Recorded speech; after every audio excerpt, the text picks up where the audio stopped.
16व्या शतकात अरबी समुद्रात एक असा किल्ला होता की ज्याला मुघल, डच व इंग्रज सुद्धा घाबरायचे. छत्रपती शिवाजी महाराजांनी समुद्राच्या लाटांवर एक अशी गुप्त रणनीती आखली ज्याने या अजिंक्य किल्ल्याची झोप उडवली. काय होतं मराठ्यांचं ते सायलेंट सी वॉर. ज्याचं आरमार त्याचं समुद्र ही ओळख आजच्या काळात जगभरात वापरली जाते. पण 350 वर्षापूर्वी ही गोष्ट छत्रपती शिवाजी महाराजांनी ओळखली होती. महाराष्ट्राच्या किनारपट्टीवर एक किल्ला होता, जंजिरा. समुद्राच्या मधोमध असलेला हा जलदुर्ग म्हणजे सिद्धींचे मुख्य ठाणे. सिद्धी हे मूळचे अबिसिनियाचे दर्यावर्ती होते, ज्यांना मुघलांचा व आदिलशहाचा पाठिंबा होता. जंजिराच्या किल्ल्यात तब्बल 500हून अधिक तोफा होत्या, ज्या 360 अंशात फिरून मारा करू शकत होत्या. सिद्धीची जहाजे कोकणाच्या किनारपट्टीवर धुमाकूळ घालायची, गावेच्या गावे लुटायची व रयतेला छलायची. या जंजिऱ्याला जिंकणे व नियंत्रणात आणणे म्हणजेच किनारपट्टी सुरक्षित करणे असे होते. पण समुद्रामध्ये शत्रूशी कसे लढायचे, कारण मराठ्यांकडे स्वतःचे आरमारच नव्हते. महाराजांनी विचार केला, जर अन्याय सहन करायचा नसेल तर स्वतःची ताकद समुद्र उभी करावी लागेल. आणि याच विचारशैलीतून जन्म झाला मराठा आरमाराचा. म्हणूनच छत्रपती शिवाजी महाराजांना father of the Indian navy म्हटले जाते. महाराजांनी कल्याण आणि भिवंडीच्या गोदीमध्ये जहाजे बांधण्याचे काम सुरू केले. मराठा आरमारामध्ये स्थानिक मच्छीमार व कोली, कुंडी, भंडारी व आगरी समाजातील दर्यावर्ती एकत्र आणले गेले. मायनाक भंडारी व दर्या सारंग दौलत खान यांच्या हाती आरमाराची सूत्रे सोपवण्यात आली. मराठ्यांनी युरोपियांची नक्कल केली नाही, तर आपल्या समुद्राला साहजेशी जहाजे बनवली. या जहाजांना 2 प्रकारे वाटण्यात आले. प्रथम गुलाब, तोफांनी सज्ज असलेली मजबूत आणि टिकाऊ जहाजे.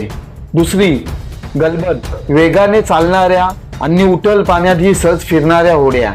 मराठ्यांचे हे लहान मोठे जहाज सिद्धीच्या अवजड जहाजांपेक्षा खूप जास्त वेगाने हालचाल करू शकत होते. आता मराठा आरमार तयार होते, पण जंजिरा हे जवळजवळ जिंकणे अशक्य होते. म्हणूनच महाराजांनी एक मास्टर स्ट्रोक खेळला. जंजिराच्या सिद्धीला अन्नधान्य आणि दारुगोळ्याची मदत समुद्रातूनच मिळायची. महाराजांनी सिद्धीची हीच लाईफलाईन तोडण्याचे ठरवले. 1664च्या सुमारास महाराजांनी जंजिरापासून काही अंतरावर असलेल्या एका खडकावर स्वतःचा जलदुर्ग बांधायला सुरुवात केली. त्याचे नाव पदमदुर्ग, पद्यावर्ती किल्ला असे ठेवण्यात आले. सिद्धीच्या तोफांचा मारा सुरू असताना रात्रीच्या अंधारात मराठ्यांचे सैन्य समुद्रात रेती चुनखडी वाहून नेऊन पदमदुर्ग बांधण्यात सुरुवात केली. जेव्हा पदमदुर्ग उभा राहिला तेव्हा सिद्धीची अवस्था बिकट झाली. पदमदुर्गावरून सिद्धीच्या हालचालींवर 24 तास लक्ष ठेवू जाऊ लागले आणि त्यांच्या रसदीच्या जाद्यांवर मराठे छापे टाकू लागले. मराठ्यांचे मावले रात्रीच्या अंधारात अत्यंत शांतपणे सिद्धीच्या जहाजांवर जायचे. सिद्धीला कलाईच्या आत मराठे त्यांच्या जहाजाचे दोरखंड कापायचे, दारुगोळा पेटून द्यायचे व तेथून पसार व्हायचे. इतिहासाच्या काही नोंदींनुसार मराठ्यांचा अत्यंत कुशल पोहणारा मावला रात्रीच्या अंधारात पाण्याच्या खाली जाऊन सिद्धीच्या जहाजांना व जंजिराच्या दंताला छिद्रे पाडण्याचे धाडसी काम करायचे. जेव्हा सिद्धीची मोठी जहाजे मराठ्यांवर हल्ला करायला यायची तेव्हा मराठ्यांची हलकी गलबते त्यांना उथळ पाण्यातूनही ओढून न्यायची. जिथे सिद्धीची मोठी जहाजे रुतून बसायची व मराठी त्यांच्यावर तोफा मारा करून त्यांना तलून लावायचे. जंजिरा किल्ला भौगोलिक स्थितीमुळे मराठ्यांच्या थेट ताब्यात येऊ शकला नाही, ही वस्तुस्थिती आहे.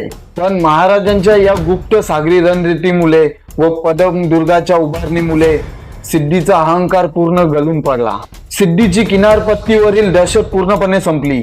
छत्रपती शिवाजी महाराजांनी हे सिद्ध केलं की भारताचे रक्षण करायचे असेल तर समुद्रावर आपली नजर असणे हे गरजेचे आहे.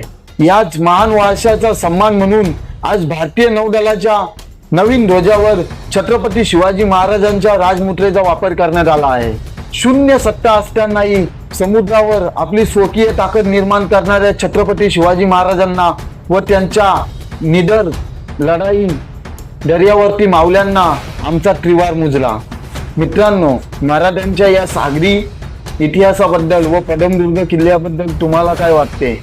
मित्रांनो, तुम्हाला हा व्हिडिओ आवडला असेल तर लाईक करा, शेअर करा आणि सबस्क्राईब करा.